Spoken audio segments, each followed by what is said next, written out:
Call this meeting of the Planning and Zoning Commission to order. Planning and Zoning Commission is an independent advisory body of the City of Ames City Council.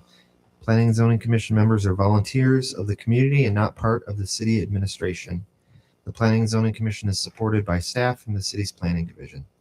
The commission is responsible for recommendations on matters involving subdivisions, annexations, master plans, and major site development plans, amendments to the zoning ordinance, and comprehensive plan amendments. We make our recommendations based on city codes, the facts presented, and input from the public. As an advisory commission, we welcome all comments regarding the proposed item. Please direct your input to the commission. If the proceedings become lengthy, we may ask that comments be focused on new information not previously presented. You may speak only once on an agenda item. If you wish to speak, please fill out a speaker information card and present it to the recording secretary. We ask that you come to the microphone to speak so that all comments may be recorded. The order of the proceeding for each item on the agenda will be as follows. City staff will present the staff report regarding the agenda item. Commission members will have an opportunity to ask questions of city staff. The applicant will be invited to make a statement regarding the requests. Commission members will have an opportunity to ask questions of the applicant. Members of the audience will be invited to come forward to offer comments and questions. Once public comment is closed, city staff and the applicant will have an opportunity for concluding remarks. The commission will discuss the application based on all presentations and any comments given and can do a recommendation for city council. The discussion may include further questions of city staff and the applicant for clarification. And with that, we'll move to the first item on the agenda, which is introduction of commission members. Julie Winter. Cheryl Moss. Mike Clayton. Mike Sullivan. Matthew Voss. All right, and then we'll move to item 3, approval of the agenda. Do we have a motion to approve the agenda? Move approval. Second. All in favor of approving the agenda, say aye. Aye. All opposed? Motion passes. Now we have item 4, approval of the minutes of January 7th, 2026. Do I have a motion to approve the minutes? Move approval of the minutes. Second. All in favor, say aye. Aye. All opposed? Motion passes. And now we'll open it for public forum. So if there's anyone from the audience that wishes to speak on an item not on the agenda, this is your opportunity to speak at this time. Seeing none, we'll close the public forum and move on to agenda item 6, preliminary plat for ISU Research Park Phase 4, first edition at 4200 University Boulevard. Good evening. So the proposed plat is of this parcel of land you see on the screen that's highlighted. The research park does own the 3 properties to the east and south, but those haven't been annexed, so aren't proposed to be developed yet. So we're just looking at this one 35-acre piece. And the plat shows that it will be divided into one development lot, so one main 15-acre lot with frontage on University, and then an outlot. And the outlot will remain an agricultural production, and then we'll have a future agricultural equipment testing facility on the development lot. You probably recall we had a rezoning of this property recently that's occurring concurrently. And with that, we had a conceptual master plan. The master plan showed that a road would be extended to serve the research park owned properties to the east and south of this property. So there's no road dedications that you're seeing with this subdivision plat.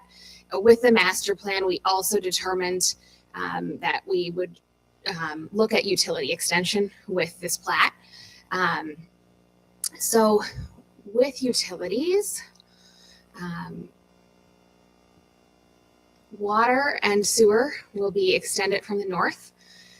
Water, you can see, is extended in the right-of-way all the way south to the property line where it will be stubbed for future phases. We are requiring with the final plat an agreement for water looping. So we'll have an easement on this north property line. And then in the future, in 10 years, the agreement will state that this water line has to be extended to the east to meet up with a water line to provide adequate pressure and water quality to the development. Sewer, again, is extended from the north as well. We aren't extending that the full distance because for the property like the water, because with the future road extension, we will have a separate sanitary sewer main that will be more appropriate to serve the area. We are having it, however, extend it so it reaches this property that's still in the county in case connection. And there is an easement that a service line could be extended into with that. I will also note there is a waiver request that relates to accesses on University. The grading plan is probably the best illustration, and I'm sorry it's rotated here. So north is to my left on the screen. You can see there's two accesses proposed onto University Boulevard. University is an arterial street. Our subdivision standards have a requirement that lots do not have direct access on an arterial street.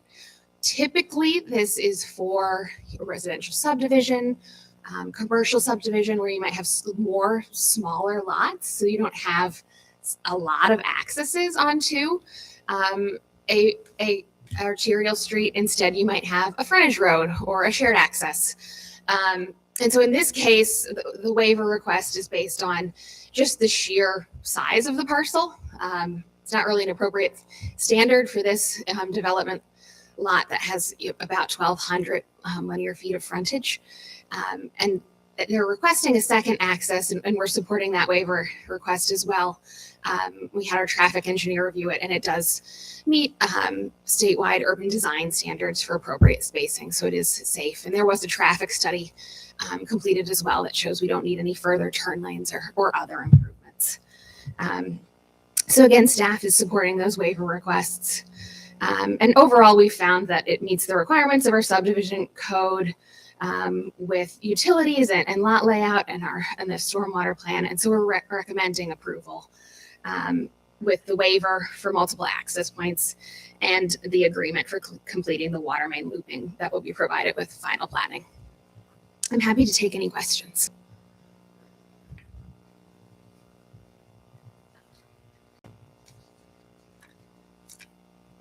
Amelia, I think you had mentioned something about access road. You had mentioned that this particular parcel was just 1/4 of the overall 40 acre.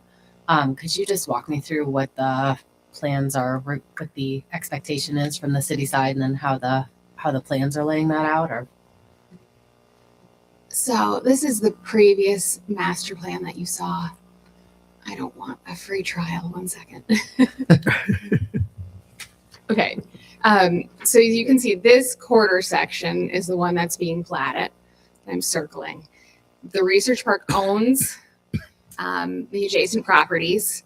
And so we, with the rezoning, wanted to see how it integrated with the previous phases to the north, and how, when these areas develop with similar lots, how if the outlot develops with this subdivision plat, how they'll have access. And so that's how this road was shown as extended. And it was shown that it doesn't need to be located on this property necessarily. So that's why we're not seeing any dedications. perfect. Thanks. Yep.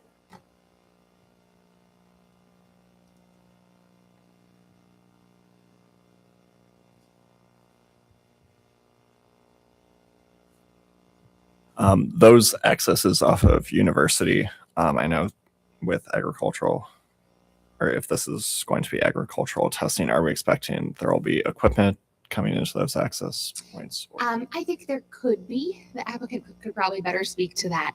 I do think there will be one main access for, the employee, that kind of traffic, and then one access would be possibly for more, delivery, agricultural equipment testing. That said, I know that there is another, agricultural facility in the research park to the northeast, where some of this equipment could be. So I don't know if they'll maybe prefer not to use roads rather than just, drive through the agricultural fields. Thanks. Mhm.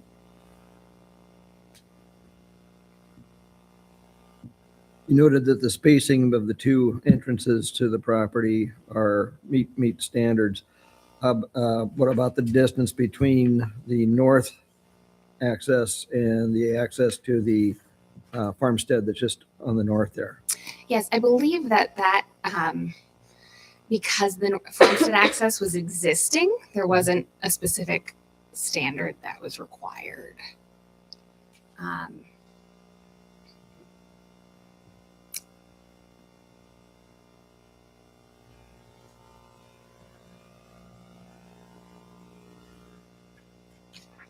Looking at that drawing there, is there storm sewer on site? I see it on the legend there, but or is it just like kind of manufactured drainage, I guess, with the grading that's occurring? Let me see. No public. No, there's There's no public storm drains because there's no public roads. So when you're in a commercial Oh development, yeah, if you're conveying the water, it isn't necessarily in the storm drain. yeah. I just saw the purple on there. I was wondering Oh, if it was missing. and so there will be, some stormwater facilities you can see, but they're just private, so they're not shown. Yeah. Like from this area and then into this surface water flow easement, as well as along that back property line. The stormwater will be conveyed to the north to these regional detention facilities. So there are some private lines that just aren't shown. I imagine the road will be built to rural standards rather than curb and gutter out here. The road When it paved. is a future development It's not issue. going to be paved out to the, There's no road with this plat. University's already paved along the frontage, and there's no other okay, road that's what I was improvements talking, that's what I required. meant. I didn't realize it was paved that far south. It Yeah. is, yeah. Okay, all right.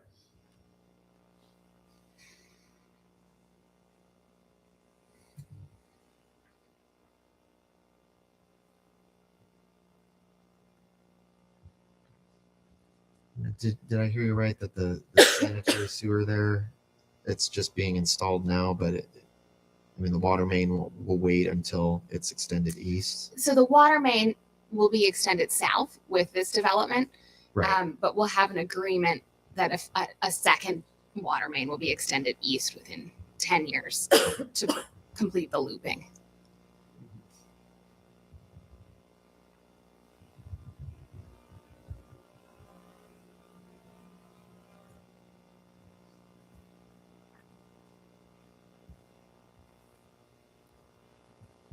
Any other questions for city staff this time? Okay. Is the applicant here to make a statement? Don't believe so.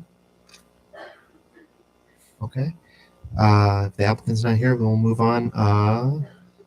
We'll have an opportunity. Well, I guess we'll invite members of the audience to come up for public comment at this time. So if anyone in the audience would like to speak on this agenda item, we'll ask that you fill out a speaker information card and say your name and address, and come up and speak. Okay. Seeing none, we'll close the public comment. Does the city have any concluding remarks? No. Okay. All right. I guess we'll open it up for discussion for the commission at this time.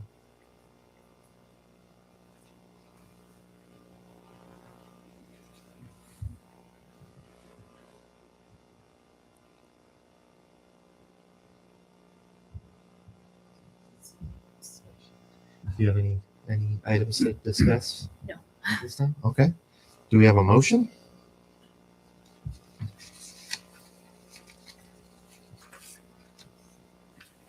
Move approval of alternative one, that the Planning and Zoning Commission recommends that the city council approve the preliminary plat for the ISU RP Phase 4 located at 4200 University with a waiver for multiple points of access and an agreement for completing water main looping with final plating. Second. A motion and a second. All in favor of alternative one as stated, say aye. Aye. All opposed?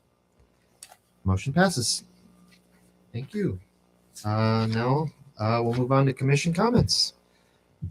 Does anyone have any comments at this time?